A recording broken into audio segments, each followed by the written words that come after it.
Hello, everyone. This is JD Calderon. This is Indie Comics Explained. And yet again, I brought another fantastic group of independent comic book creators. But this week, we're going to be talking about Diamond and the state of comics. So without further ado, let me bring on the guests and co-hosts because they're all pretty much all guests and co-hosts tonight. So we got Marvin. Woo! What Marvin, up? You please know, introduce yourself. I'm in Pittsburgh, so we're close to Philadelphia. So we don't want the Chiefs to win. I'm sorry, the chefs. No chefs. No chefs in the kitchen. No chefs in the kitchen. All right, cool. Hey, the Lions was playing, I wouldn't be here. So yeah. Randy Zimmerman here, Arrow Comics. How you doing? Middle of Michigan's where I'm from. So yeah. That's about all I need to say. And Marcus McNeal from Odyssey Comics. I'm here on the West Coast. I'm gonna have a dog in this fight, so I hope both teams play hard and have fun. Yeah, that's have so a dog at diplomatic, all. That is so diplomatic. Yeah, better off if you said, I hope they both lose. if there was just some way for that to happen, right? They get into 19 hours of overtime. Everybody's like was it tied score? Yeah. What is the spread on the bet sheet is the Kansas City Chiefs and one bad ref call? Is that what it is? I think that's what it is. I have no idea. Okay. All right. So Never mind. So, gentlemen, unfortunately, Ben can't make it. He had a family emergency. Ben, I hope everything works out. I hope everybody's good. But we will continue discussing the topic: comics, the state of comics, Diamond, and the possibilities. Right. So I was just talking to Marvin before Marcus and Randy came on. Before you gentlemen came on, and we were talking about the potential purchasers of Diamond. Right. And what do you guys? I mean, Bleeding Cool has an article up. It's an interesting article of potential buyers. So, what are your thoughts? Do you think is it possible? Should anyone even bother? Are they going to bother before April 1st? There's a whole bunch that can go in there. So, I mean, whoever wants to jump in first, Randy, Marcus, Marvin, guys have any thoughts? Yeah, I'll go. What I was saying before is that what's the value to anyone who wants to purchase it once most of the big dogs or the big money have left the area. So without a Marvel, DC, Image, Dark Horse, Boom, whatever, what's the value to anyone besides Universal? Because Universal wants to put stakes in the United States, but then what is going to happen if there's tariffs? How does that affect their business of them coming from Canada and opening a warehouse in the States? I don't know. Diamond has one warehouse left. I don't know if they were renting or leasing that one. I know they were leasing the other one, and their lease was up, is why they abandoned it. So do they own the space that they're in now? And if they do, it's a boom for Universal, and they're the only ones I'm seeing this having value to. That's their warehouse in Memphis. Yeah. Okay. That's the last one. The one that's a mile and a half away from the penitentiary. Yeah. Yeah. I mean, I was talking to Marvin about it, and I was like, the potential I see for buyers is that there are other businesses rolled into Diamond itself, because I know they have the packaging materials that they do, the boxes, bags, and boards, and I mean, you can only imagine how much business they must do just in bags and boards, and just selling long boxes. On top of that is the Overstreet Price Guide and Gemstone, right? And I think there's a couple of, and they what's the one with the toys? Yeah, Diamond Select. Diamond Select. Yeah. Mhm. So so I think there is value there, and also the thing is it's still 20% of the business, and you never know. Depending who picks it up, they might be able to woo over one of these other bigger companies to come. They might be able to convince DC to split. Not necessarily leave Lunar, but to add another distributor, chain. to their business model, because they had UCS for a while, and then UCS decided to walk away for whatever reason, which we can discuss. But I mean, Marcus, what are you thinking? I think about it purely just from because I think when it comes to situations like that, you have to sort of remove any sort of bias of being in the industry and being a creator and look at it purely from a business standpoint. And whenever it comes to any sort of acquisitions or buyouts and things like that, there's always this thing called due diligence that comes up when the company acquires another one. That's when they open up all the books. They look at the revenue versus the debt versus what, properties and things like that the company holds, and then see really first and foremost if it's viable. Typically, the issue that you see in situations where people are in bankruptcy looking for someone to buy them is through due diligence, you find out what their debts are. And obviously, someone is in bankruptcy because they have debt, and debt that they cannot pay off with where their current state of business is. So when you're looking for someone to potentially buy the company, you're also looking at someone to purchase and go in and cover all their debts too, or not all of it through bankruptcy. They may be able to move things around, get out of paying however much, whatever the case may be. But some of that is always going to fall to the party acquiring them. And then they do the simple math of, is it worth it to them, and is it viable for them to take that on? And that's typically where you'll find in a lot of cases, like we're seeing this even in brick and mortar now, places like Big Lots or Bed Bath & Beyond, they'll file for bankruptcy, they'll get another company to come in and they'll fight for 1 or 2 years, give them a lifeline, but eventually the insolvency ends up just cannibalizing everything from within. And it's a lot easier for a company to lose those assets and write them off and get those savings rather than trying to keep pumping blood and money into something keeping it alive. So that's just a long way of saying that it's probably going to be hard for them to find anybody to buy them. And then when it comes down to it, who it makes sense for, it's really a situation where you got to see what Diamond has left. Because I think right now the more attractive part is, like you mentioned, maybe some of the superlatives that they have in addition to just doing comics, like packing supplies, like Diamond Select, which I think is probably going to be one of the easier things for them to divest from if they're looking to get out from under that. But I just don't think it's enough to probably draw someone in to get like a Random House or to get Lunar or something like especially Lunar. I don't think they're going to want anything to do with it. They're already sort of pivoting to fill that gap of Diamond on their own little methodologies. So I think in this situation, it really doesn't make a whole lot of business sense for a lot of people, especially as we sort of see things with brick and mortar going the way they are. I think if someone did take things, they will probably wait until Diamond is at the very last rope, and they will come and scoop up the remnants because it's a lot easier to do things that way than to do them by taking on all those debts and everything. So I think there would be likely a crash, and they fizzle out before we see anybody really snag on for that. Fair enough. Randy, what do you think? I was really worried about how this was going to affect the retailers until I talked to a couple of retailers, and they said that if you haven't already gotten away from Diamond by now, that you really should have. My main retailer was already going with Random House and Lunar to get the big two already, and he said he was down to one small Diamond box a week, and he moves a lot of numbers at his store. He's one of the biggest stores in Michigan, and it kind of surprised me when I heard him say that, because I haven't been keeping 100% track on the distribution end of it, just the news that I've been catching here and there on the news sites. But you've got still a bunch of people who are loyal to Diamond that will stick with them until the curtain, the very end. Yeah.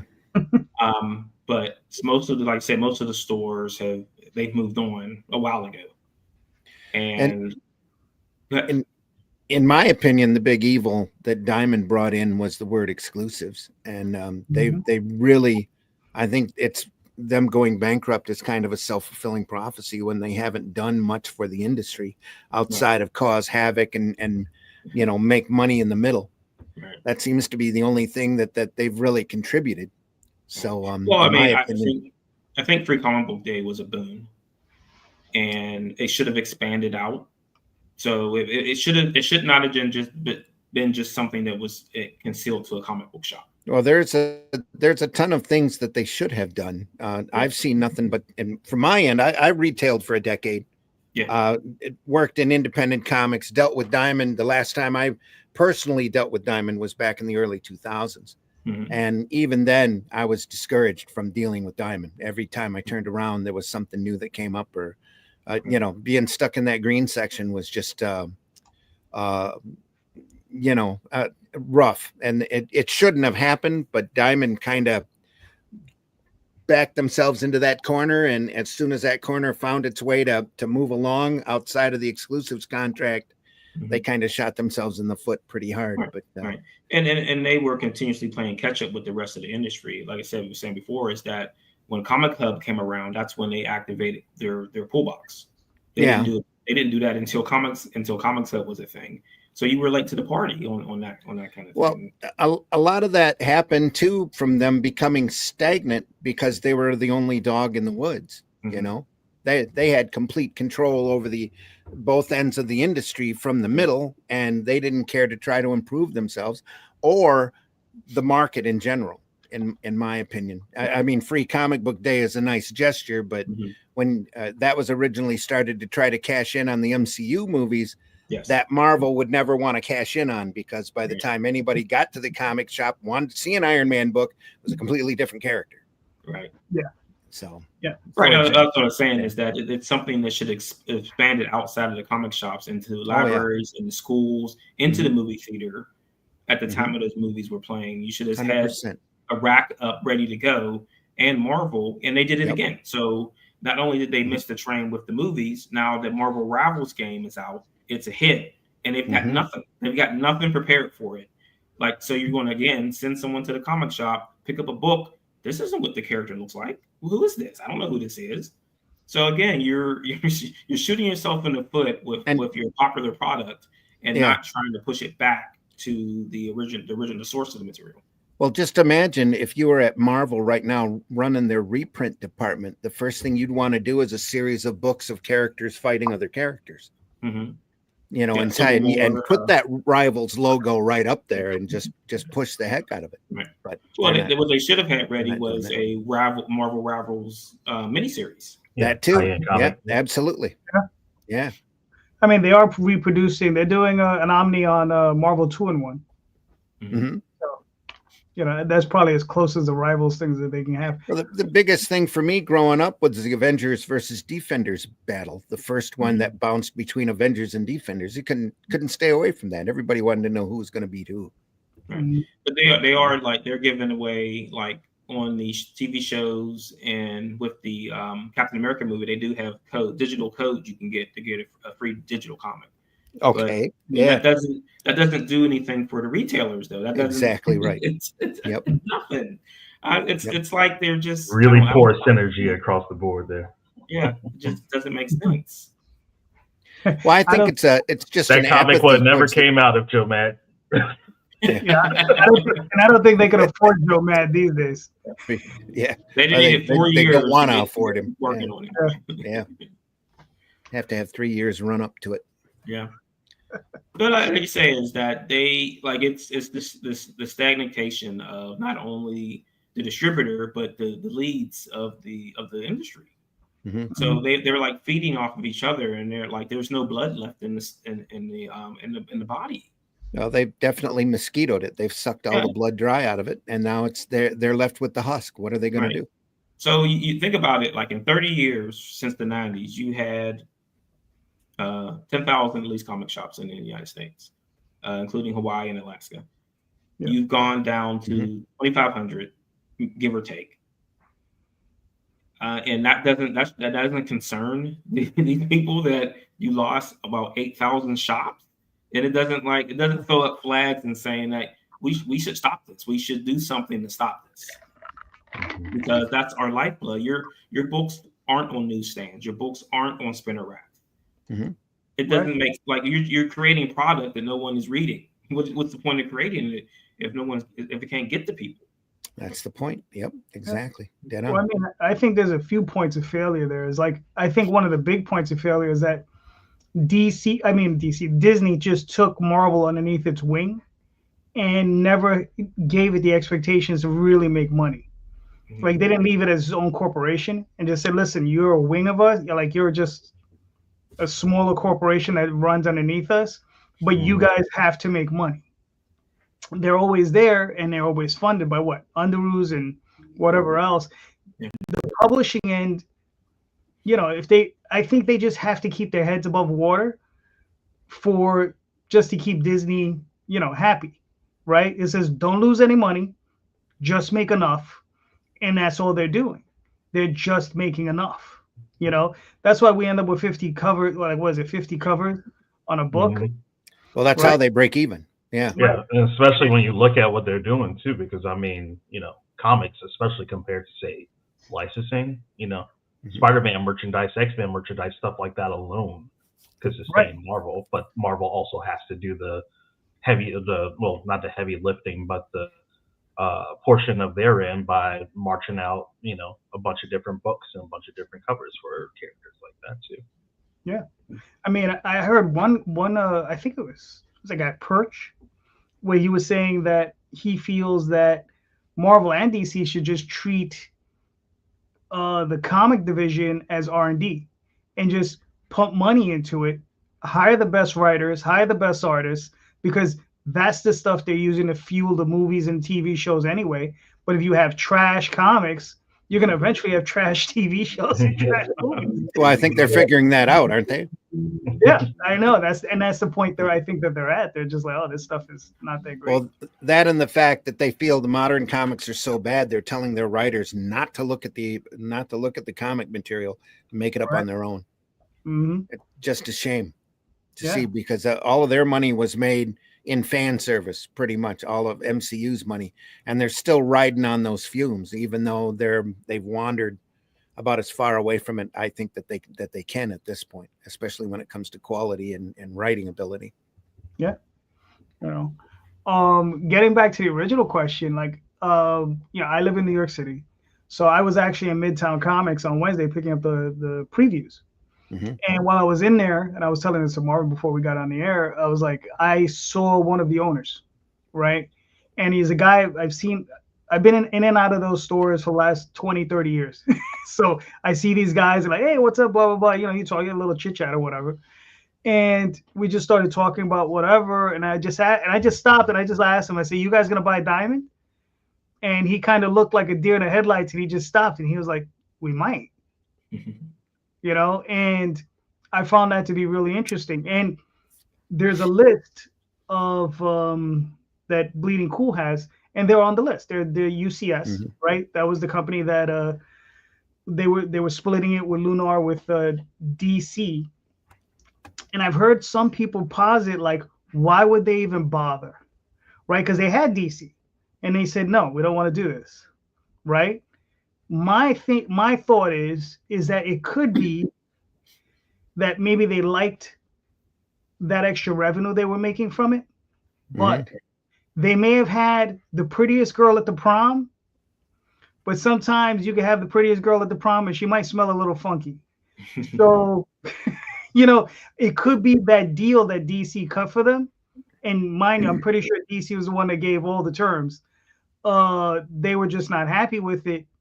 Whereas if they're dealing with, a bunch of independent comics or, whether they're dealing with Dynamite or a bunch of other companies, they might be more apt to deal with that than to maybe deal with a company like DC. But who knows?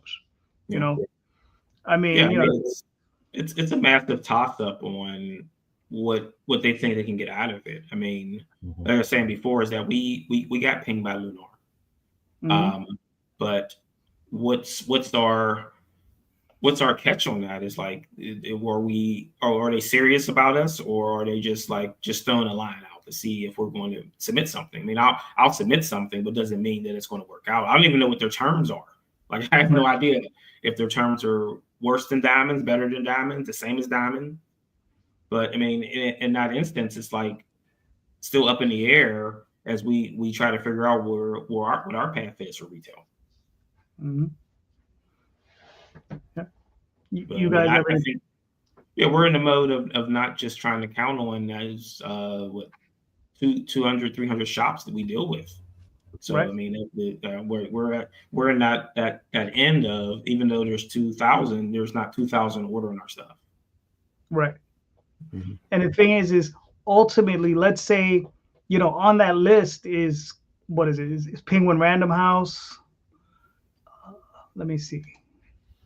Lunar Distribution, Penguin Random House, Universal, which is the Canadian distributor. Mm-hmm. But I don't think they want the comics division, right? I don't think Lunar wants it because I don't think they have the bandwidth. Penguin Random House, I just think is too small for. And UCS, like I said, I think they might be the only ones that are really viable, and they might be the best stewards of it anyway. Because I don't know if you guys ever been to Midtown Comics, but they have a sizable independent section, of books to buy. They order everything we put out, so. Yeah. So and I mean, they always count on them. Yeah. Yeah. And that's the thing; they've always been indie friendly. And the other thing is whenever I've sold them stuff, I've always been like, there have been times I've been like, no, you could just pay me on the back end, and they were like, no, here's a check. They've always been like, here's a check, don't even worry about it. And that's how in every indie that I've ever seen them deal with has always been like that. It's just like, no, here's a check. But how did that play with the other retailers though? Would the other retailers be interested, would want to work with Midtown?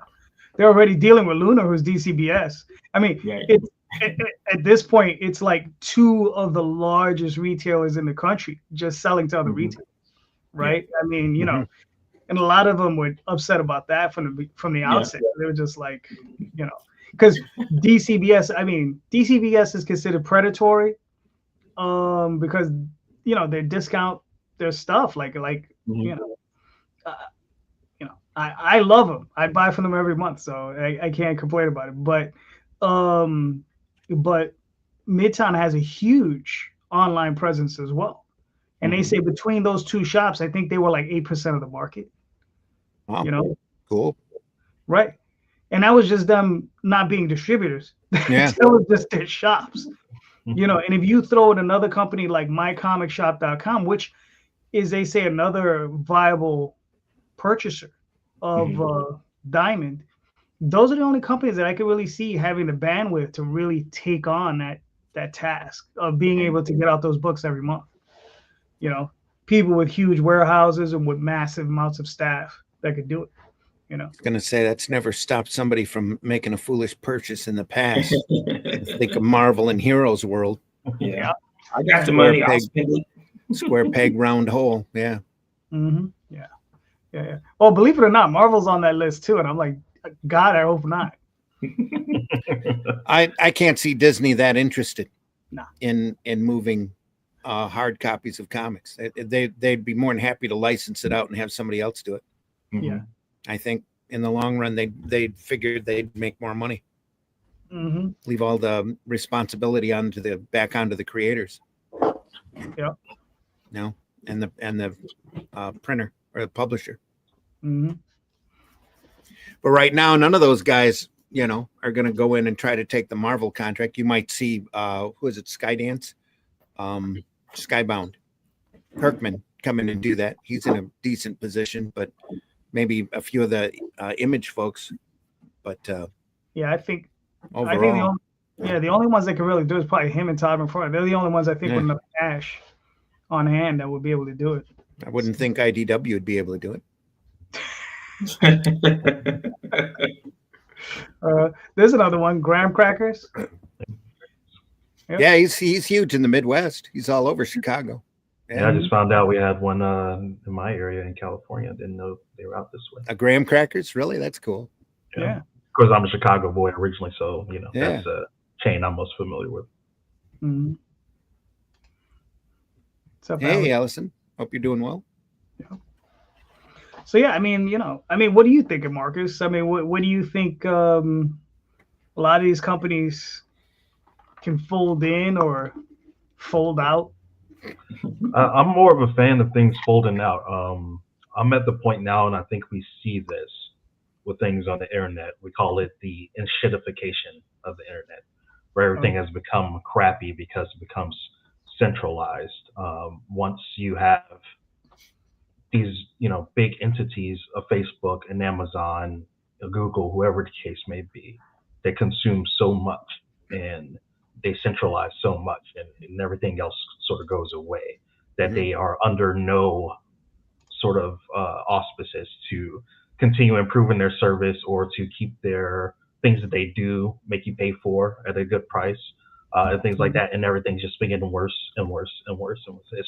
It's hard to even research anything on Google anymore. It's hard to interact with anything on Facebook that isn't a bot or get your post seen, anything like that. And I think what we saw with Diamond is that when you are doing business, especially something like distribution, it's bad to have everything centralized too. It becomes, a lot of things really stacked up and a lot of eggs in one basket, which may seem like an efficient thing when it works, but you're eventually at the mercy of how well that business is run and how well things are doing. And when that eventually runs out, then you roll into this sort of situation. So, I think we've mentioned it before when we talked about this topic, is that nature abhors a vacuum. And when something starts to fail, others will come in and really become an option for things that aren't working too much. So even before this happened, we did see Lunar come in. We saw like other distributors start taking that market share off a lot. And I think that probably going forward, that's probably going to be the best thing for the industry, is for creators to have freedom of choice among multiple different options and multiple different distributors who can all cater to different things, because they have to do things a little bit differently, because things are decentralized.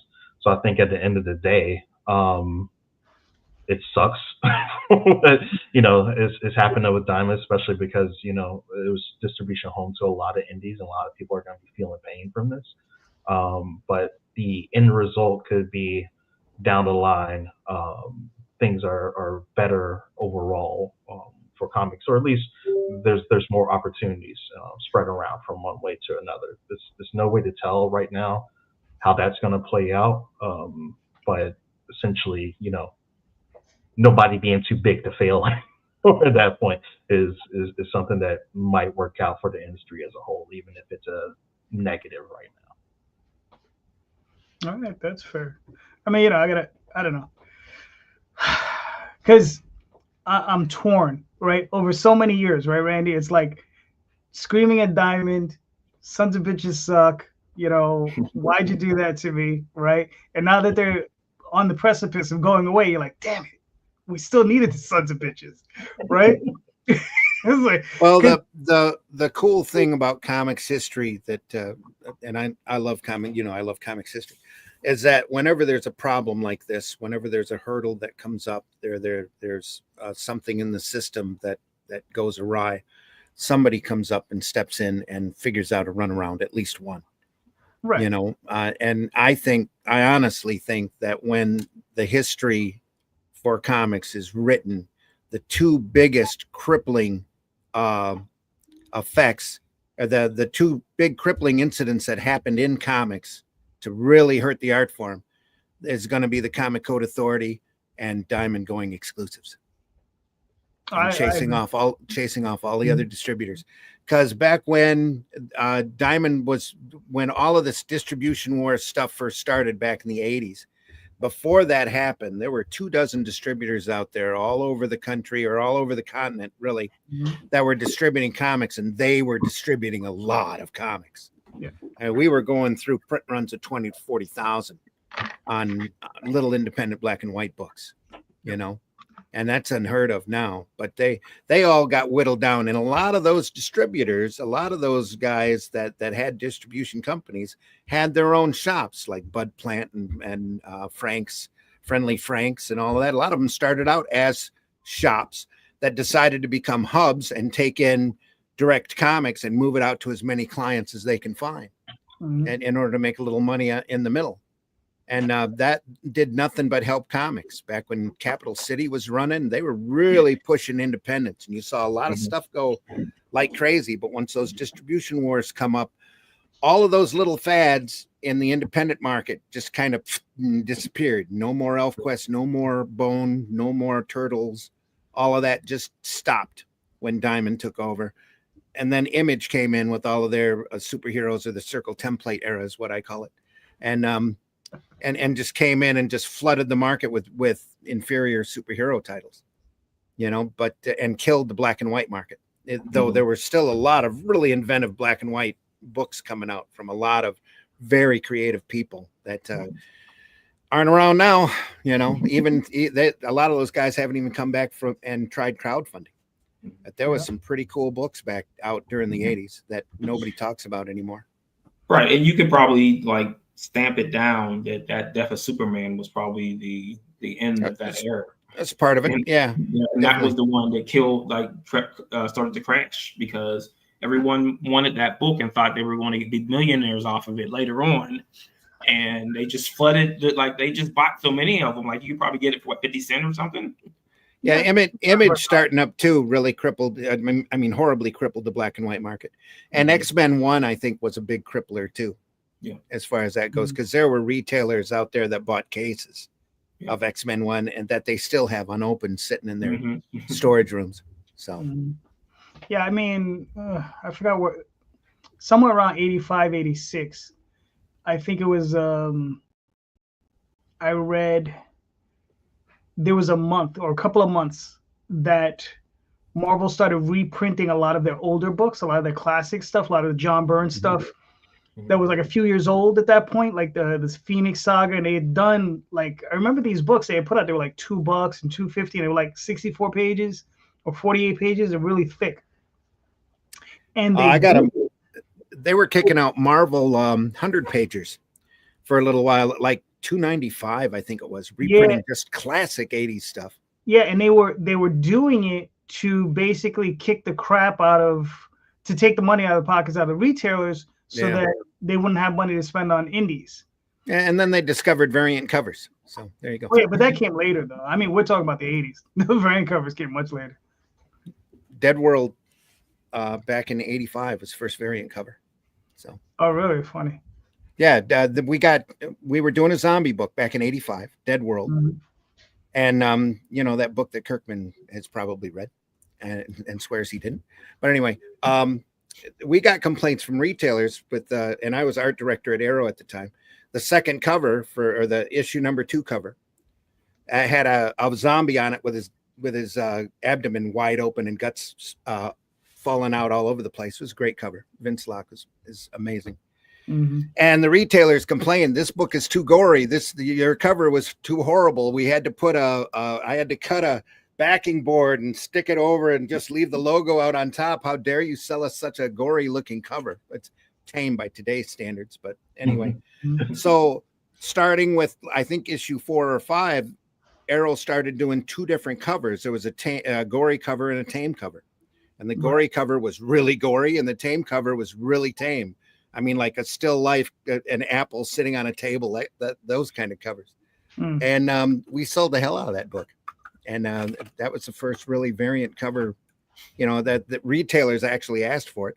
And the tame covers for those Dead World books are a lot harder to find than the gory ones anymore. So that's funny. Yeah, that's the way it is. So I hear horror stories still from the Lunar and Penguin Random House, as far as missing books and invoices popping up out of nowhere. Things shipping very badly and books being crushed because they're stacked together and not flipped sideways. So you do two down, one up, 2 down, 1 up, 2 down, 1 up to keep the books from rubbing together. So I don't think that much of the retailers are very happy with the ones they have left right now, even though that they were unhappy with Diamond. So it just seems to be distribution problem across the board as far as comic Oh shops. yeah, yep, absolutely. Yeah, I mean, you heard that about Lunar because I get books from them every month. So Yeah. Oh yeah. yeah, it's weird. You're going to have, especially in a collector's market, you're going to have Mhm. that problem anyway, because your retailer is taking every comic out and inspecting it for grading purposes. Mhm. They've got to have those in mint or near mint in order to put them on the shelves. So, and if they're not packed right, and that was a big problem with Diamond for many, many, many years, and when they were the only game in town.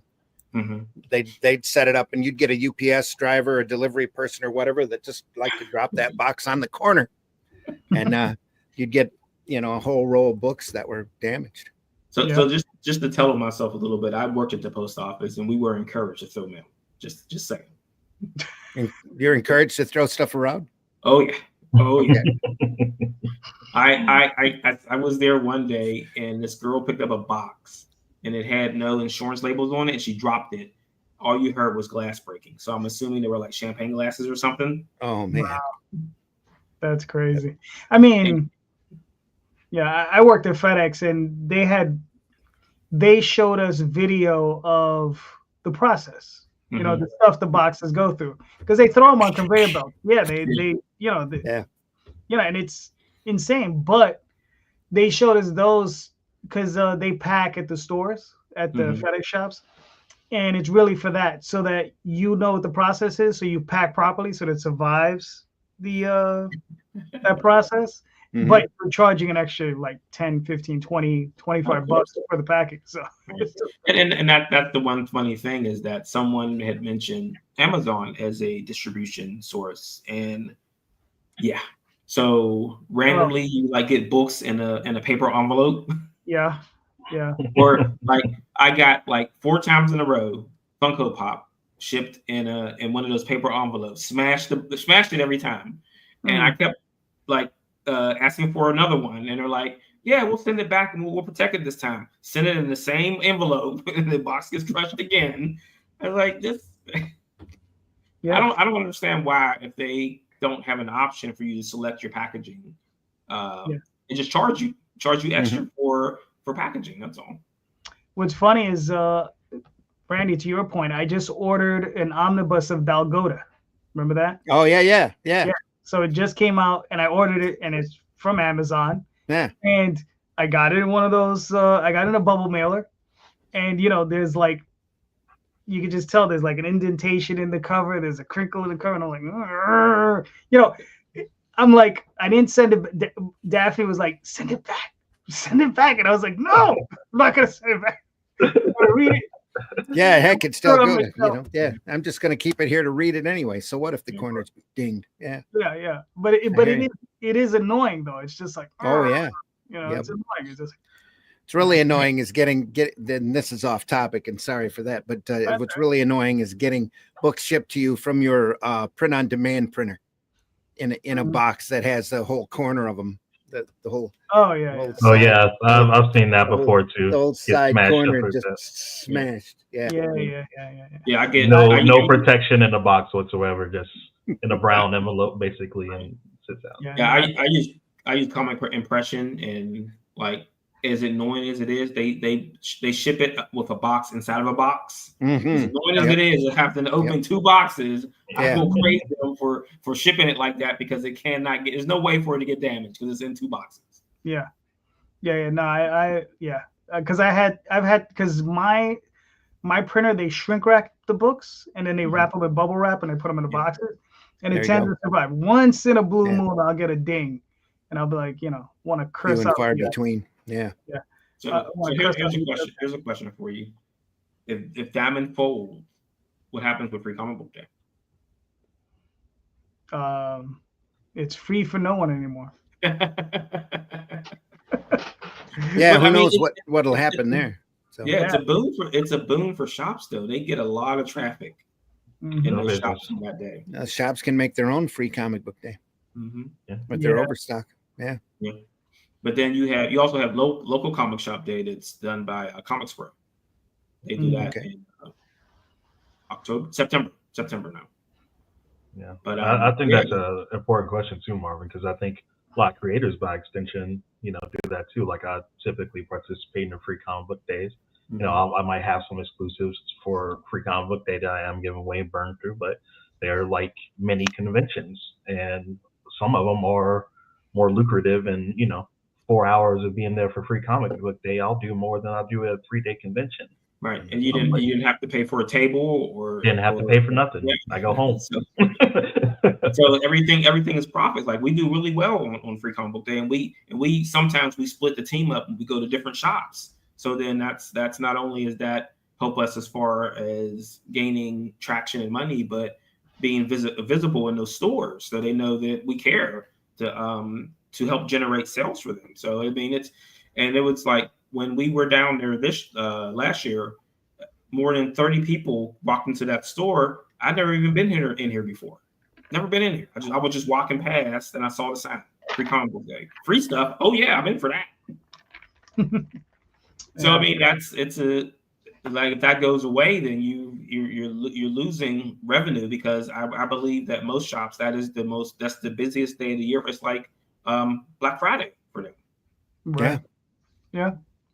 I know at Midtown Comics, like there's a line literally down the block trying to get into the store, and it's crazy. I'm like, they're just free comics, and most of them aren't that good.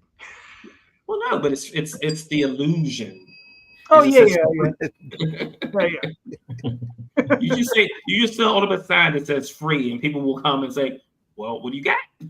Yeah, and they have the opportunity to buy the good stuff. So right. Yeah. Right, and that's the marketing part. Is like, I want you to come in here and get something for free, and more than likely you're going to pick up something else before you leave the store. Yeah. Like I said, the store exists, and you'll come back again another day. Yeah. I mean, like I was saying, I'm like, I think Midtown would be good stewards of Diamond if they got a hold of it, because they're one of the few stores that when a Marvel movie does come out, they have a rack that they clear out, and depending on what the movie is, they'll fill it with whatever's appropriate. So if they have the Iron Man movie come out, that rack is filled with Iron Man trades, from top to bottom, so on and so forth. Well, what the comic shop that runs the Three Rivers Con does is when the show's coming around, they put on the rack labels with all the people who will be at the show with their books. Sure. So you can grab it there and take it and get it signed. Mm-hmm. So I mean, it's marketing. It's like you have to be able to market events, and like some of these stores do a really good job of that. Some of them just like lackadaisical, don't care. Yeah, this is true. Marvin, well, this affects you. I mean, seriously, like, if Diamond does go away, how does this affect your business? So I was saying this before is that, or maybe I said, we talked about it on Friday, is that we deal with like 200 shops. Right. If I was to push the panic button and say, well, we don't have any way to get books to you, we have to go direct. I might pull 100 to 50, but then now it's my responsibility to pack and ship to 150 stores. That's detrimental to me. Right. I mean, that's a Kickstarter, and it takes me like a week to ship things for a Kickstarter. Right. And like shipping the stores, because it's going to be a larger amount of product, it will take longer. Yeah, it takes a lot longer to pack. Yep. Mm-hmm. Yeah, and then your other partners, would you be shipping their books as well? Yes. Gotcha. And are they close to you? So you just have a packing party? Yes and no. So everyone is here except for DP. He moved to Atlanta. Mm-hmm. So that makes it a little difficult. And we had one of the other curators is also in Atlanta. So it'd be, hey, because I don't want to send multiple packages. So it's like, hey, you have to ship your books to me. Now I have to pack everything, and now I have to send them out the door. So again, now that's waiting for their stuff to come in. I'll have to unpack their stuff, repack it, because so now do I buy like a shrink wrap machine? Now because I bag and board everything I send. So now I'm bagging and boarding 50, 60 books. Right. That's not possible. It's not doable. No. So now it's like do it then. So now my 50 or 100 shrinks to 10 because that's the only ones I can get stuff out in a timely manner. And if I can't get them stuff timely, eventually they're going to say, okay, forget it. I don't want it. Mm-hmm. Yeah. Gotcha. So maybe that then think about, because I've like cultivated those relationships over the years. To people who haven't done that, they're zero right now. Right. So now you're trying to figure out a way to how do I get in touch with these stores? Well, we can tell you that if you watch our show where we talk to retailers, where they tell you what you need to do to get your books in the stores. But again, like I said, starting at zero. Now you're at zero. Like, who do I contact? Do I start locally and then do a circle out? Do I just get an email address and start pinging stores? Do I start calling stores? Do I accidentally call someone on Wednesday and get cussed out? So, I mean, it's just the nature of this thing is that there are some people that are going to fall off and they'll never release a book again in the stores. Gotcha. They'll be, yeah, go ahead. Sorry. Well, Marcus, I was, and Randy, you as well. I mean, because you're still doing Arrow. Mhm. I mean, do you foresee a point where you're going to try to get into retail shops?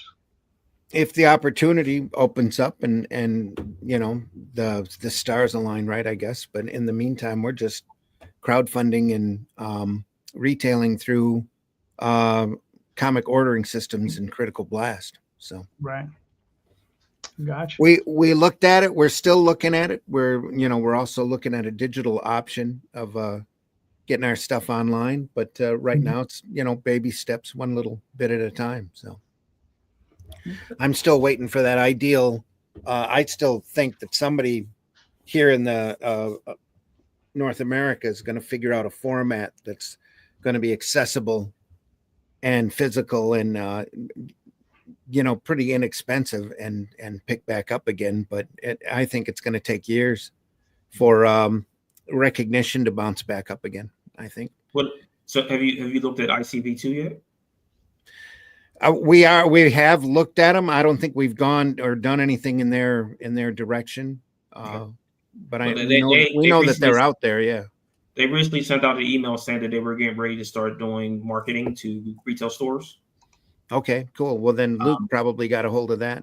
Which I assume is going to be at Comics Pro. So that's in 2 weeks. Cool. So I mean, if you get something listed on there, they said they would like push products that are listed on the site to the stores also. So if you have something listed, they'll push it. Sweet. Good. No, that's good.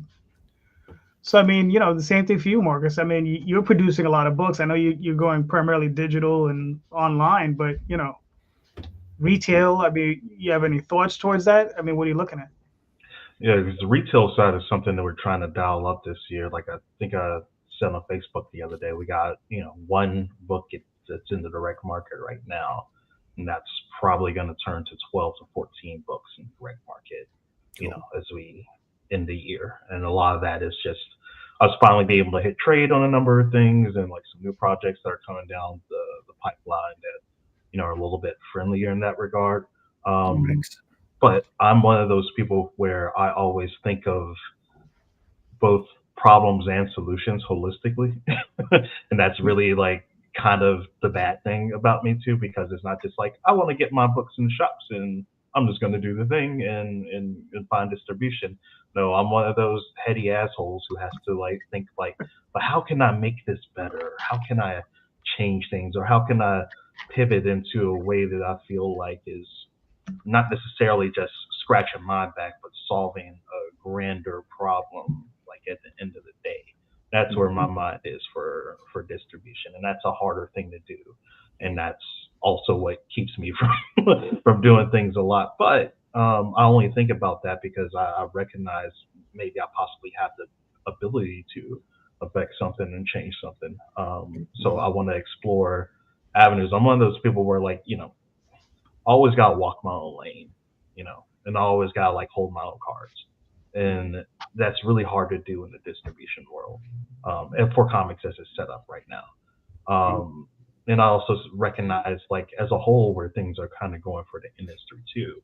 is this is going to sound really like a paradox right now, because I just said earlier how centralization is bad when it comes to distribution.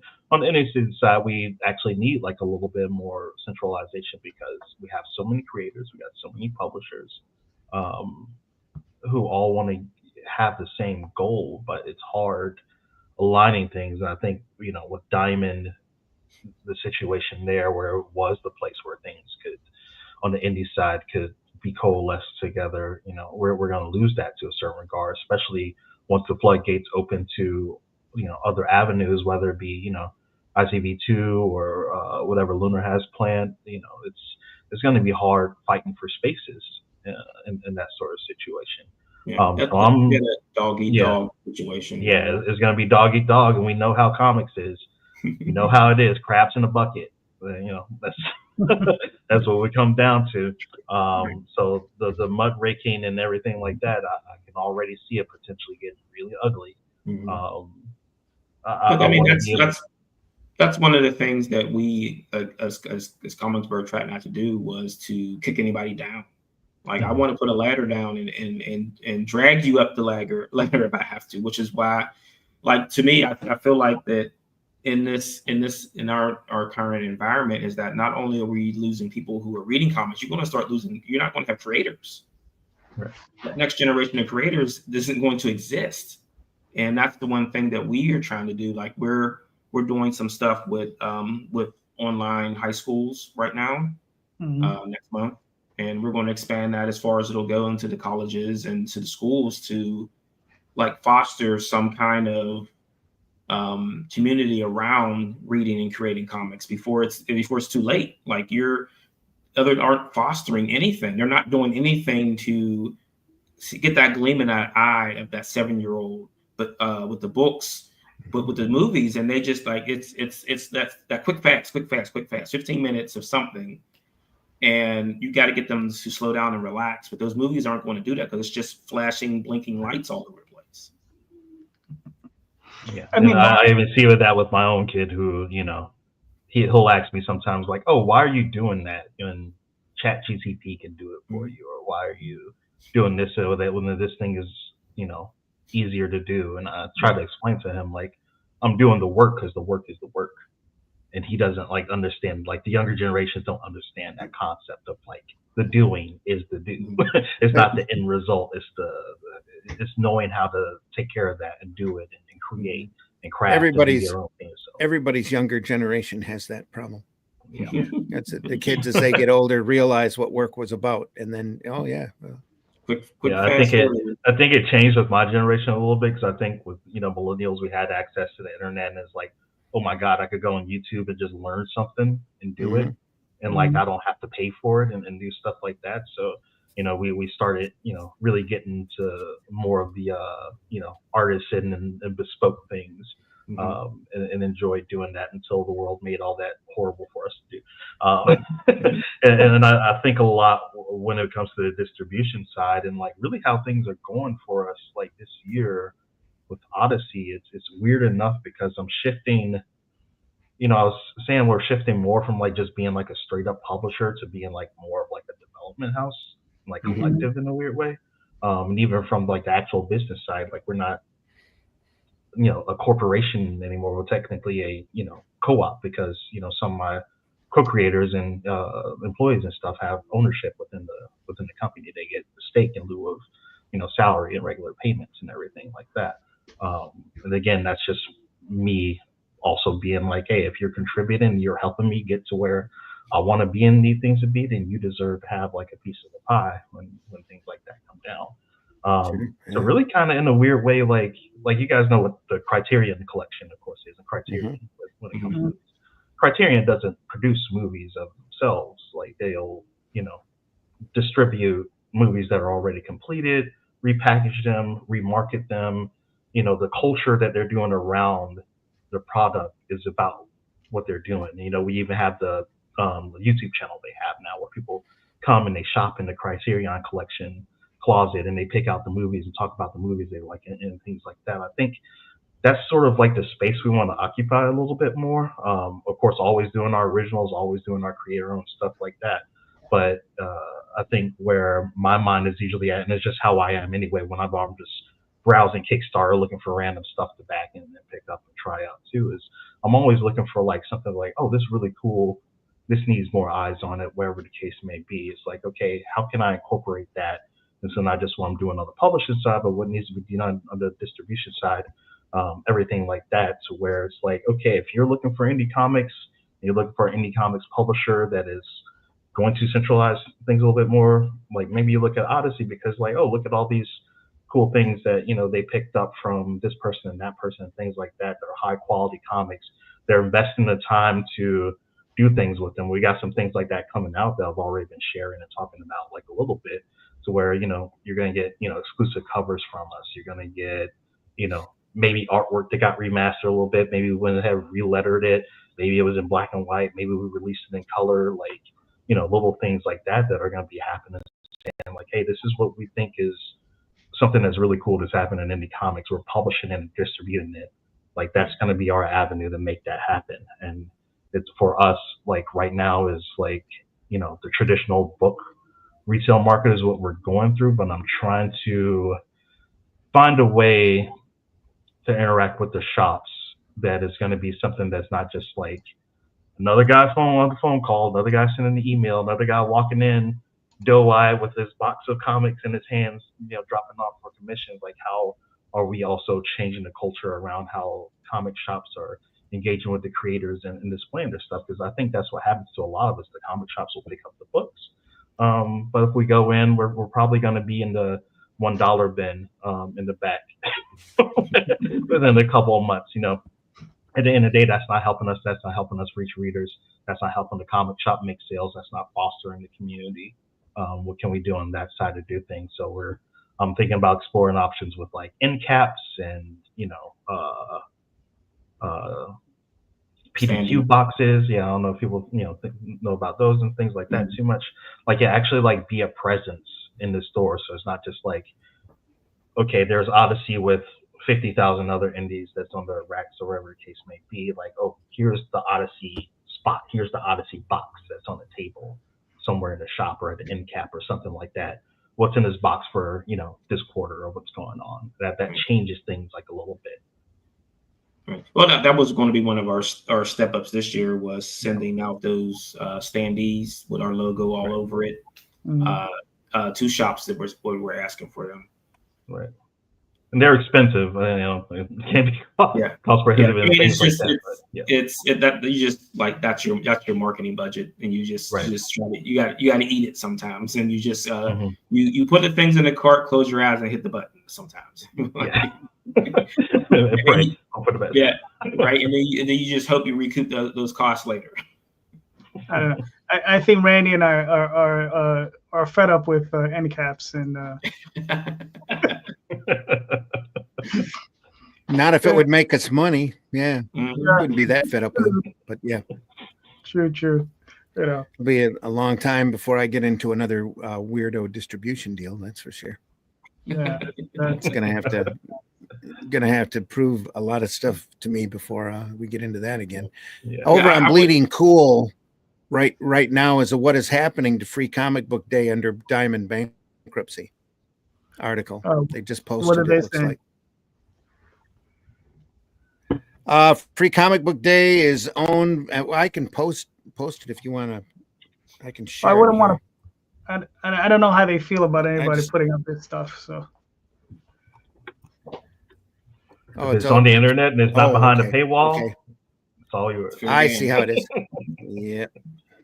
All right. I can read it. Free Comic Book Day, owned by Diamond. The company has filed chapter 11. We already know that. They're pointing out that everything's good for this year, that everything's probably already printed and in the warehouse. Right. And that both Lunar and Random House are doing books for Free Comic Book Day. So it's not going to go away. Oh, okay. So I said, at least not this year. Distributors are fully stocked with them, ready to send out to stores if they're still operating as they intended. Copies are meant to arrive in stores in the middle of April before the bankruptcy period is over.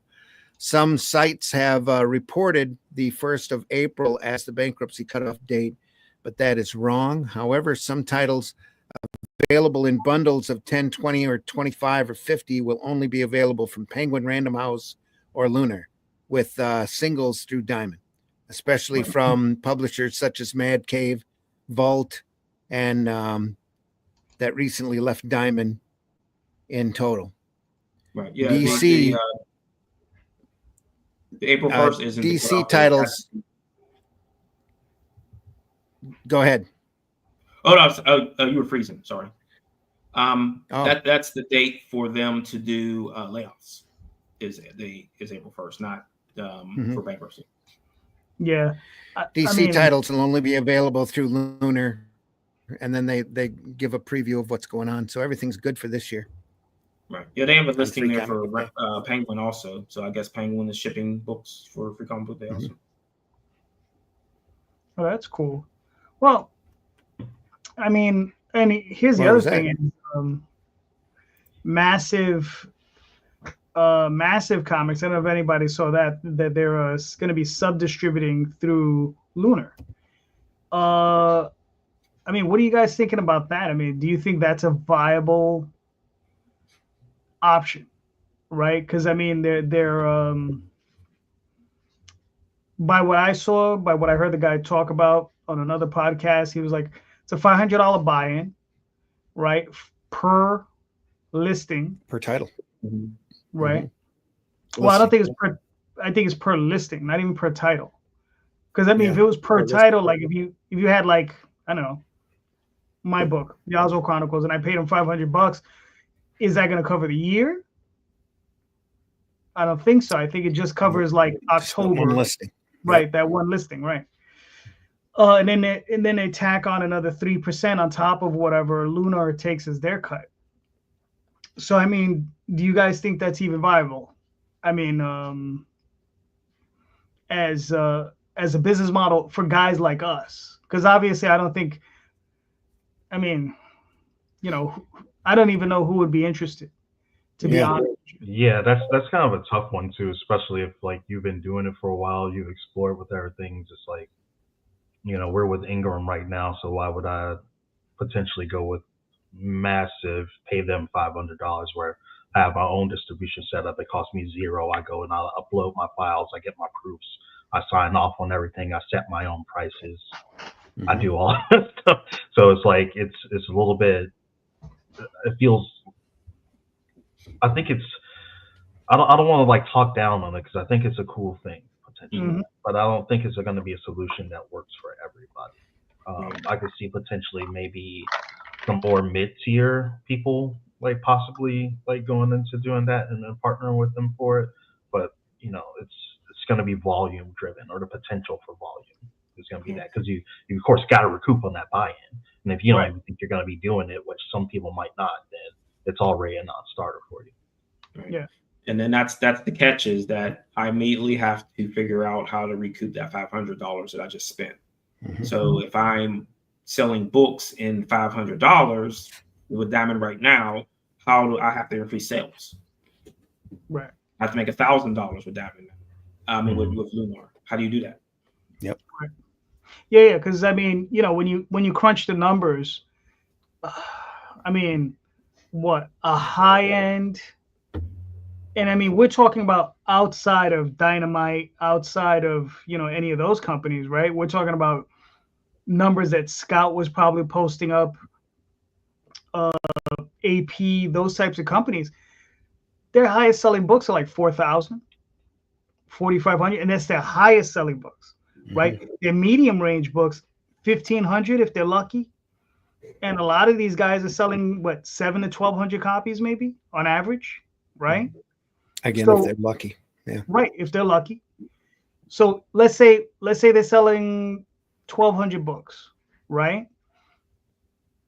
You get, let's say it's like the Diamond deal. You get $2 back technically per book. If you have a $5 cover price or $4.99, whatever it is, you know, whatever, sans the pennies or whatever. So it's $2 per book. You make $2,400. So then you still have to cover that $500, your printing bill, right? And then your shipping. I mean, what the hell is left for the creative team, right? I mean, that's a tough one, and that's 1,200 books. What about a guy that's selling 700 books or 800 books? Right. I mean, that's tough. And the thing is, and I think those are the only guys that are stuck in that position. Because trust me, Titan, Ahoy, and those companies, they're not going to have those issues. You know, they're either going to end up with in Lunar on their own, under their own subheading, or they're going to end up at Penguin Random House. You know, because they have the volume, they have enough books. Yeah. Right. Yeah, and I think with Diamond is what we wanted to move away from with the indies was that almost like borderline extortive like property to it. You know what I'm saying? Right. And if you're changing it from that, from like I'm giving you my books on consignment, you know, and you pay me when you pay me, whatever the case may be, to like basically like, hey kid, give me your $500 before you even see the door. Like it's it's just freighting one issue for another. Like in that sort of situation, I would be happier to give. Oh, it's a door fee is what you're paying. Yeah, it's door fee. You don't even know what's inside the place you're walking into. It could be just an empty warehouse. Yep. Like I would be 100% down with like some sort of pilot program. Like, and maybe there's a small fee associated with it. Say like $100, $150. Cool. Right. I'll pay that. And then we'll see how things go. And then if I'm game for it from there and I see the value in it, if it's 500 and I feel like the value's there, okay, I'll pay the 500. But to come out of the gate on a brand new thing, it feels a little bit like predatory for the people who may be potentially like feeling the burn or feeling the urgency with the situation with Diamond to pay that and go in on something. Yeah. Well, it's just to get what they get up front. So if you fail, then they got theirs, and whatever they're going to get for you, that another 3%. So you were saying that if you made 2,400, you're still taking 3% off of that too. Right. Yeah. So technically, right. So instead of getting back what $2, you would get back $1.70. Yeah. I think, or $1.85. I think it's $1.85. Right. So you would get back $1.85. So right, and then you know, so you make what 2,000. Jesus Christ, math. Marvin, you're making me do math. It was like, all right, whatever. It's like $2,100, and then you got to still knock off that $500 plus your printing, shipping, and all that other stuff. What's left over? Oh, don't forget Uncle Sam. Oh, that too. Well, listen, I mean, we're talking about tariffs, or if you're talking about taxes, I mean, you know, at tax time, you have to say, like, is there anything left? There's nothing left. You don't got nothing to pay. I said, sorry, buddy. You know, it's the income. Which card is it on Monopoly when he's pulling his pockets and he got another income tax? That's it. Right. That's it. It's just poor tax. Yep. Right. But then that comes a problem with your next issue. So now you're not rolling that money over. So you got nothing for your next issue. So what do? Like you're pulling money from other sources. Right. So I mean, in all honesty, the direct to retailer thing is the most valuable option because you make money, they make money, and it's cleaner. But I mean, there's most of this, they don't want to do it. They just like it's the problem. The problem that I might have is the problem they have is that it's too much to deal with. Right. Yeah. Well, and you got to feel for the retailer in that regard too, because like I know if I was a retailer, that's where my mind would be at the same time. It's like, you know, even as much as you want to help and benefit people, and I work with some great ones too that are really cool about how they approach the business and everything. But it's, you know, that's the exception, not the rule. When it comes to those things. But what retailer is going to want to get packages from 100 publishers? Right. That too. Like that? No, they don't. There's no way. Yeah. You know, I mean, trust me, that Christmas is lovely. You know, when you have 100 gifts, but you know, you don't want to be doing that every month. No. It drive you crazy. Yeah, and somebody has to wrap all those things, right? Right. I don't know. I mean, I just see like just panic, havoc, and nonsense in the streets with this coming down. And I see somebody who's making a really good product that is never going to see the light of day again. Right. Somebody's just going to be like, throw their hands up. I can't. And like as we want to say, Kickstarter is an option. It's not for some people. They just don't want to take. It's time. It's a job. And Kickstarter has its own. Yeah, it has its own barriers because it takes a lot of time. That I problem. think a lot of us here know how that goes. It takes a certain level of expertise too. Not everybody can get up and do a Kickstarter these days. And even Kickstarter itself, the platform has changed to a certain regard where it's less, like circa 2020, 2021, you come in as a nobody, throw something up, if your goal was decent and reasonable enough and your product was good enough, hey, you get funded just from people browsing around Kickstarter, picking stuff up.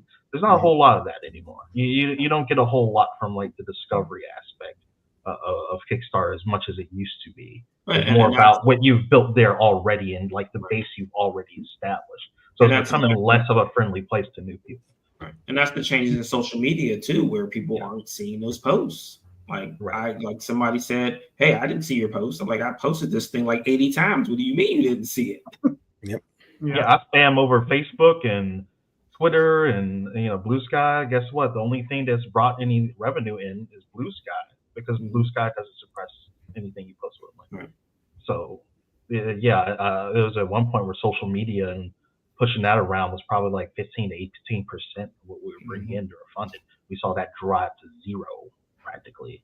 You get a blip every now and then. Now it's like hardly anything. It's like why even bother sharing it? Like if I'm not dropping a link on Blue Sky at this point in time, it's just like going out there in the ether. Like maybe you build like a little bit of awareness, you talk stuff up, maybe get like a little bit discourse around it. But as far as it leading to actual conversions onto the campaign that started, it's pretty much dead already. It's done. The last message about the floppies not keeping the stores open, like the smarter stores have moved to games and pops, and toys, and things like that. A wide variety of genre-based stuff. Yeah. The other ones are not going to survive.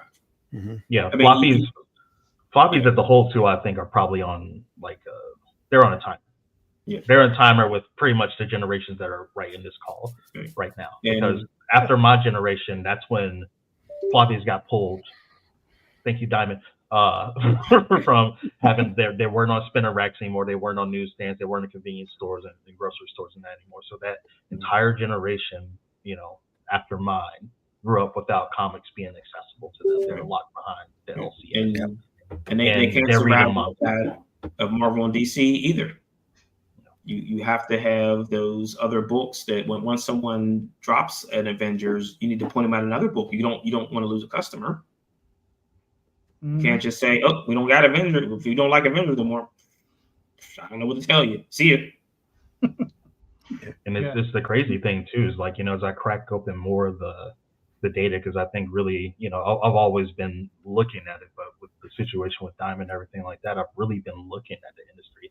A lot of people will be shocked to find out that, like, we think of floppies and traditional comic book publishers and distribution and stuff, like in our world, it's like everything. We think of the industry in that terms. We're actually the minority of the industry. Most of 70 to like 75% of comic sales are manga and graphic novels that are sold through Target, Walmart, Barnes and Nobles, bookstores and everything like that. 75%. So we're fighting over like the little bit of the pie that's left over there. And as time goes on, and those readers, if we're not bringing that new blood and getting them to adopt to the classic form of comics, like it's gonna keep shrinking and shrinking as boomers die off and the millennials and Gen X continue to age up. It's gonna become a smaller and smaller piece of the pie until there's not a lot left with that anymore. Yeah, and I mean, and you're talking about the market we're in is 25%, and the portion that we inhabit is probably 2% of that. Very small. Very small market. We're not even slicing the pie. We're a crumb that fell on the floor. Exactly. Like, what the hell? I mean, yeah, and it's the craziest thing. It's like, we're all trying to create books that we're proud of and, do right by the art form, right? Mhm. And all you ever hear about is money, money, money, money. And Money. listen, we need money. It's the biggest barrier. Yeah. Yeah, it's the biggest barrier to entry. I mean, I just spoke just before the show. Randy was saying he was dealing with his taxes. I was doing my taxes today. I don't know how you guys do it yours. I don't even want to look at them. Right. Yeah. I mean, I spent a ridiculous amount of money on art last year, and it's just like, oof. And yeah, and it's just, if I didn't love it, man, I mean, woof, yeah, you gotta love it. If you don't love it, don't even try it. Don't even try it. Go sell hand soap. Go sell cosmetics. You'll probably make a better living. I know, because if I start selling soap, then I'm going to start a fight club, and it's a whole thing. There you go. Yeah. But it's funny. You'll probably make more money. So there was the message about the attention deficit disorder, but that's the nature of things speeding up. Like we grew up with McDonald's. That's speeding things up. That's fast, and things are just going. You're speeding things up for people, and you have to slow things down because you can't do everything in that fast emotion because you're not going to get any enjoyment out of it. Mm-hmm. And that becomes a thing too on the comic side because it's like, it's tough to sell comics to the younger generation because it's like, I mean, they grew up on manga. Manga is cool in a lot of ways to them because it's cheap, it's accessible, and then it's like, okay, they're picking things up in big thick volumes.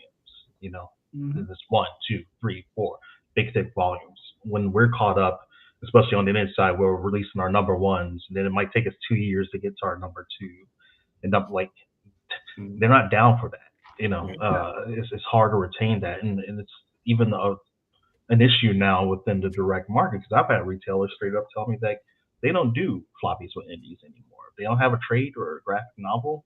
Like they're tired of getting number ones, and the number 2 never comes. Maybe 50% of the time it gets to number 2, but then number 3, the team is dissolved or whatever the case may be, or someone just stopped doing the book and it's over. Right. So even on the indie side, we have to recognize that's a issue within ourselves, and probably so many of us are guilty of it. I think if you've made comics and done it for any amount of time, you've probably already experienced that already. And then it's really hard. Sometimes it's due to no fault of your own. Sometimes you got your artists, you got your team locked in. One just poofs and they're in the wind, and you're just like, what the fuck am I gonna do? That's been one of my big gets is that my book is is continuous, and I've ranked out so many issues, and that's what they like. They say, oh, you got 5 issues already. We'll take your book. We'll take all 5 right now. Right, and I think that's the benefit too of where the Kickstarter to direct market pipeline helps out, because if you can build that consistency with your base through crowdfunding, whatever case, whether it's there, whether it's from my comic, Indiegogo, whatever case may be, okay, you've knocked out. And I think that's where a lot of people make mistakes. They get that one hit or that one thing that they do on Kickstarter, and they immediately try to pivot into the direct market, find how frustrating the process is, and they let them grind to a halt and everything else. Like, stay consistent on your Kickstarter. Get out those 3 issues. Like, I try to tell people too, try to get like a good 3-issue arc, 3-4 issue arc. So maybe even if you can't get to the full run that you want to do, that's going to be a satisfying chunk right there. And bam, you got 4 issues. Then you can take that to a distributor and say like, hey, these are done. They're in the can already. We're already in print. Like, we're just waiting on the word go, and we can get everything done. That makes the likelihood of success like a lot higher. And that's where I'm trying to get to. And like a lot of reasons why, as I was talking, had conversations with Diamond like that before. I was really just trying to move like a graphic novels and our trades and things like that. Because I myself understood, like, I don't want to be pushing or trying to get them to bite on, something only got 1 or 2 issues out of right now. I need that catalog established before I try to, take it to someone else. I got you. Listen, I'm frustrated because it's funny. I'm wrapping up Kickstarter tonight. Tomorrow morning will be the end of it. But it's issues 1 through 8 of Passing Queens and Making Homes.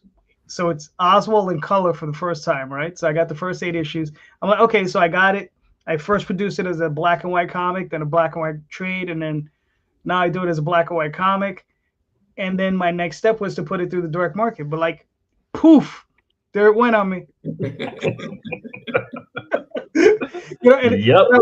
And I was thinking of different strategies. I was just like, I was going to talk to Ben Dunn, right, over at AP. It says, we already have Tall Tales and Furlough. I said, maybe I can get Oswald in there.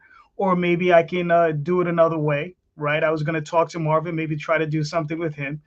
I was thinking of doubling up the books instead of producing like 8 issues, do it as a 4-issue limited series, but they'll be like double the size, of like 64 pages or something, and just slap it like a $9.95 cover price on it or whatever, and limit it to like maybe 1,000 copies or whatever. And I was trying to come up with all these different strategies, and then poof, they went diamond. I was like, damn it. But yeah, speaking of, I mean, that's something you should, I think you should pursue those avenues because, Oswald is something like I've had it, like I've sold Oswald to people. I know how easy that book is to like. I just showed the cover, like, yeah, it's fucking mouse. He does sorcery and stuff. It's cool. Then they buy it. The concept really sells itself a whole lot. So I think like you have the potential, whatever kind of lane you choose to get in with the direct market is just making sure that it works for you. Yeah. And you're not working for it. Right. No, of course. Yeah. I mean, because that's the thing. I think it would have, well, I think it'll do well, but not, right. It's, for me, it's just a matter of just like, well, now I got to wait. You know what I mean? I was like, what's going to happen after April 1st? Right. Because I do see them selling the business. I see somebody picking it up. It's just who's going to pick it up? What are they going to be their terms? Is previews going to continue? Right. Because that's one of the things for me is just, I picked up the previews every month religiously. I go to Midtown every month. I don't even buy books from them, except when I go there to pick up the previews. I make sure to pick up at least one thing. But what's gonna happen then? Like because that's the last bastion of an era. Of those catalogs. Lunar only that's a digital catalog, right? Right. And I mean. DC has theirs. I saw IDW has one. Image has one. Marvel has one. They have their own separate little catalogs that they give out. But if the independents don't have some place where they can congregate, right? I do think it will affect sales overall. Oh, yeah. Because it's one thing. Look, I go through that catalog, like I said, every month. I don't mind flipping through the 200 or 300 pages. I'm usually sitting on a train while I'm doing it. I'm on a train and I'm like the one weirdo just sitting there flipping through this damn catalog as quickly as I can. Right. But flipping through 300 pages of listings on a website, that might be much. That might be much. Right. And then it's also, like you're just going to in the catalog, you have your own physical space and you'll flip through it and you'll find it. You go to a website like Amazon, how the hell do you find anything?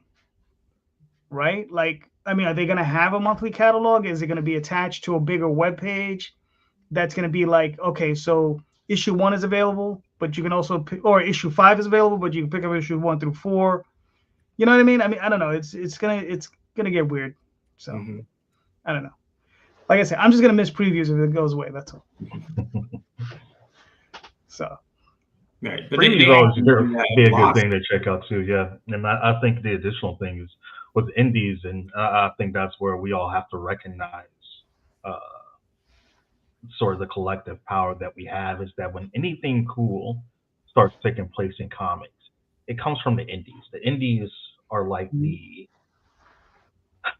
what's a good word to describe it? It's like where the taste making is done. It's where people can take the most risk and the highest amount of creativity is being done. Like if I go pick up a Spider-Man comic, I know exactly how the line art is going to look. I know exactly what the colors are going to be like. I know what font they're using for the text. Like, there's nothing experimental about it. It's just, it's mac and cheese. But indies they're gonna push something creatively. And you look at things like I think one of the big standouts is someone like Daniel Warren Johnson, Right. and his work and everything like that, and how he really like captivated his eye. And you see books now really starting to like feel like books that he's done and things like that. Every time there's like this revolution, it starts with an indie project first, and then it adopts to like the rest of the media. So our presence is necessary because the big publishers are just going to keep cranking out the same shit because that's what sells for them all the time. They don't even know what is going to be like the next thing that hits. Like the indies are going to be closer to like the pulse of what the next big thing is going to be, and the bigger publishers just extrapolate that with the more money and things like that they can have. So yeah, it's something that's worth fighting for because I think the future of comics is reliant upon that. Mm-hmm. All right, gentlemen. I mean, I called it earlier. It's going to be a short show tonight, so I think we've made it to the hour and a half mark.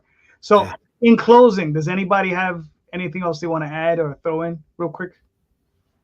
Well, with the Shadow Kingdom and Atlantean books that we've been doing, we've been lucky finding other publishers from other countries are approaching us and asking to translate. We just signed contracts to be done in Danish, so we'll be all over Denmark with Shadow Kingdom and Atlantean, and kind of hope we pick up a lot more.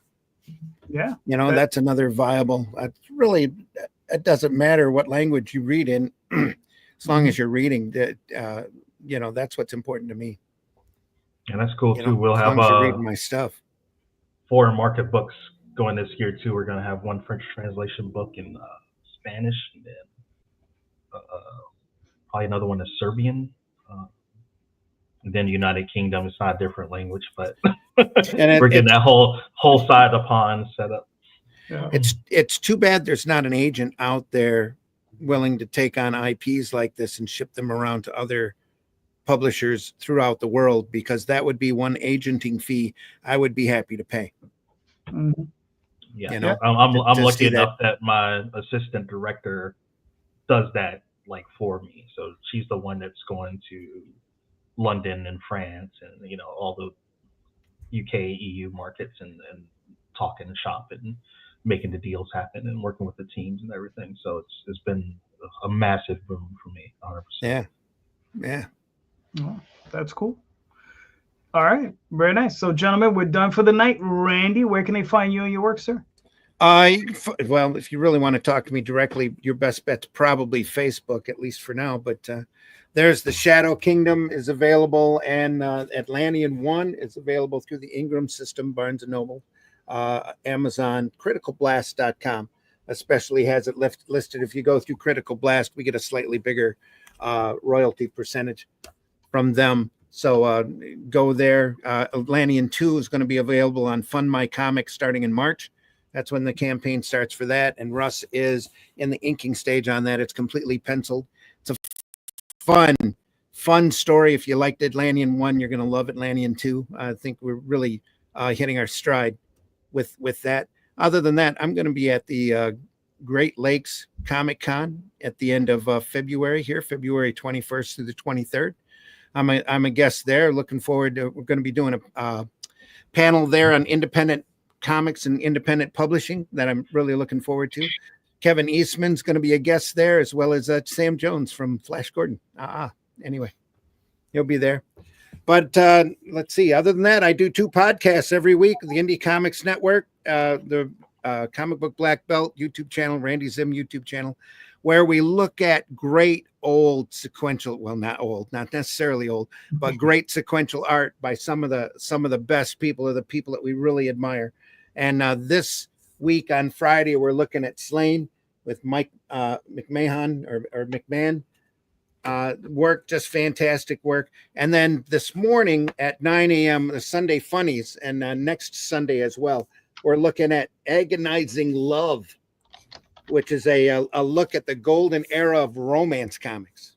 Nice. And we're archived over at the Indie Comics Network, so check us out. We've looked at a wide variety of stuff, a bunch of experienced comic professionals, old farts, that just love this stuff, talk about it and examine it. And we just we do it because we love it. And we've looked through a lot of stuff over the years, the last couple of years that we've been doing it. So check us out. All right. So Cool. now I'll be quiet. All right. Marcus, Thanks for having me on. Listen, always. Marcus, where can they find you and your work, sir? You can find us at odysseycomics.com. I think this week we're going to have some new comics that we're rolling out too. So it'd be a good time to check that out. We usually run a little bit of discount and promotion so people can pick up other things. Then we got Slight Return, our original graphic novel, funding on Kickstarter right now. Got about 10 days left. We're at 63%. I would love it if we could hit about 66, 67 by the time Tuesday, Wednesday rolls around. That puts us perfectly on track to hit funding by the end of the campaign. And yeah, of course, aside from that, you usually catch me here. It's not going to be too long while I'm back. I know that much. This is true. Yeah. Marvin, where Yes, can we sir. find you and your work, sir? You can find me on the edgecomic.com, comicsburg.com, and here every Saturday, usually around 2 o'clock on YouTube. Very nice. And, most Sundays you can find me here, Facebook, Twitter, all those different places. But most importantly, on Kickstarter, Passing Queens and Making Homes, the Oswald Chronicles 1 through 8, in color for the first time. So go check it out.